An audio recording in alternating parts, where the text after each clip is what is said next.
Students, जैसा कि अभी हमने बताया कि आपको कैसे सारणी का मान निकालना है R1 के रिस्पेक्ट में। अब हम लोग कुछ इससे रिलेटेड कुछ की पॉइंट्स जानते हैं कि R1, R2, R3 या C1, C2, C3 किसके रिस्पेक्ट में डिटरमिनेंट वैल्यू निकालना इजी गोइंग होगा अगर एलिमेंट्स गिवन मैट्रिक्स के एलिमेंट्स में कुछ एलिमेंट जीरो हो। तो यहाँ एक चीज विशेष ध्यान देने की जरूरत है कि हमेशा हम अगर जीरो है, आप देखिए note first,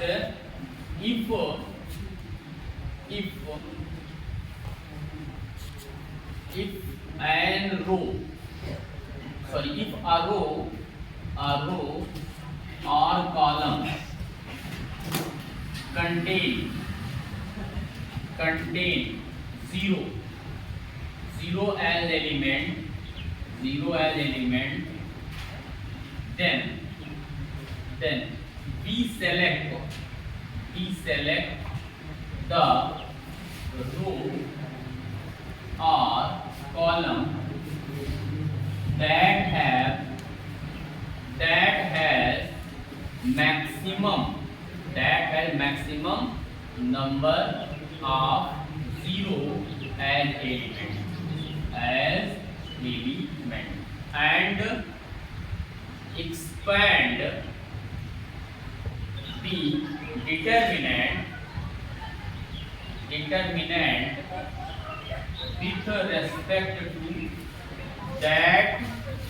respect to that row or column, because as it is easy going method to find respective determinant value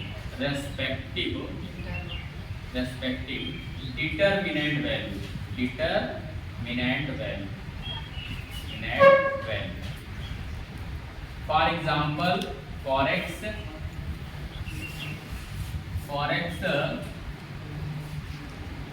let A is a determinant. It has elements 1, 2, 0, 3, 0, 0, 2, 4, 5।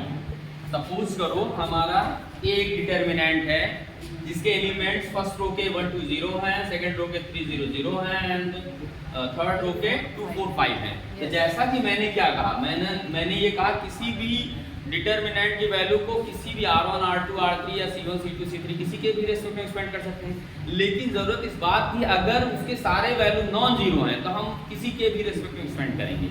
लेकिन अगर किसी भी रो या कॉलम के एलिमेंट्स जीरो आ गए तो जिस रो या कॉलम में नंबर ऑफ जीरो ज्यादा होंगे उसी के रेस्पेक्ट में हम एक्सपेंड करेंगे।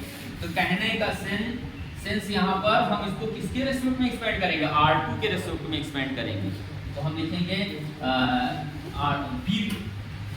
we expand it with respect to R1 R2 sorry with respect to R2 के रेस्पेक्ट में एक्सपेंड करेंगे। क्यों? क्योंकि R2 contains maximum number of zero, as R2 has maximum number of zero। ठीक है स्टूडेंट, तो एक की पॉइंट आपका ये हो गया। तो स्टूडेंट्स नोट नंबर 2 ये है कि अगर किसी मैट्रिक्स में कोई एलिमेंट कॉमन होता है तो इसको हम जानते हैं कि जब वो सारे एलिमेंट्स में वो कॉमन टर्म बनेगा तभी वो कॉमन होगा। यानी कि अगर हम मल्टीप्लाई करते हैं वैसे तो सारे एलिमेंट मल्टीप्लाई होता है, लेकिन डिटर्मिनेंट में एक डिफरेंस है। डिटर्मिनेंट में क्या होता है कि कोई भी एलिमेंट अगर किसी सिंगल रो या सिंगल कॉलम में अगर वो कॉमन है तो कॉमन बन जाएगा। तो जैसे कि मान लीजिए हमारा एक मैट्रिक्स है ए, ये सेकंड ऑर्डर की मैट्रिक्स है 2, 4, 6, 8। ठीक है बच्चों, तो ये सेकंड ऑर्डर की आपकी मैट्रिक्स है। अब यहाँ आप देखो तो सारे एलिमेंट्स में 2 कॉमन है। सारे एलिमेंट्स में क्या कॉमन है, आप इसको ऐसे भी लिख सकते हो ये बराबर 2 और यहाँ पर आप लिख सकते हो 1, 2, 3, 4। कॉमन हुआ, ठीक है, 2 क्रॉस 2, ठीक है। अब अगर इसका हम रेस्पेक्टिव डिटरमिनेंट वैल्यू निकालें तो ये हमारा रेस्पेक्टिव डिटरमिनेंट वैल्यू, अगर मान लीजिए इसको हम b से रिप्रेजेंट करें, मान लें लेट 1 2 3 4 बराबर क्या हो गया b, बराबर क्या है b, तो हम a को क्या लिख सकते हैं, a बराबर 2b। लेकिन अगर हम इसका डिटरमिनेंट वैल्यू लें, यानी कि हम डिटरमिनेंट a लें, तो डिटरमिनेंट a हमारा क्या होगा, 2 4 6 8। अब ध्यान दो बच्चों, यहाँ पर मैंने जैसे अभी बताया आपको कि डिटरमिनेंट में किसी सिंगल रो या कॉलम में अगर कोई एलिमेंट कॉमन है तो पूरे डिटरमिनेंट के साथ वो कोफिशिएंट में आ जाएगा, प्रोडक्ट में आ जाएगा।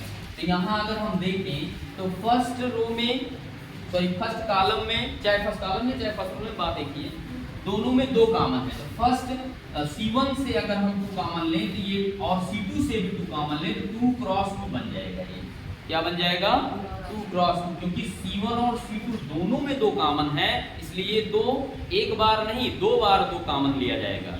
और फिर यहाँ बचेगा 1 2 3 4, ठीक है, इसको हम क्या लिख सकते हैं, 4b। क्या लिख सकते हैं बच्चों, 4b। तो डिटरमिनेंट a बराबर हम क्या लिख सकते हैं, 4b। और जबकि आपका 4b, या यहाँ पर हम इसको लिख सकते हैं 2 की पावर 2b। अब यहाँ ध्यान से देखिए 2 क्रॉस 2 ऑर्डर का है, ठीक है।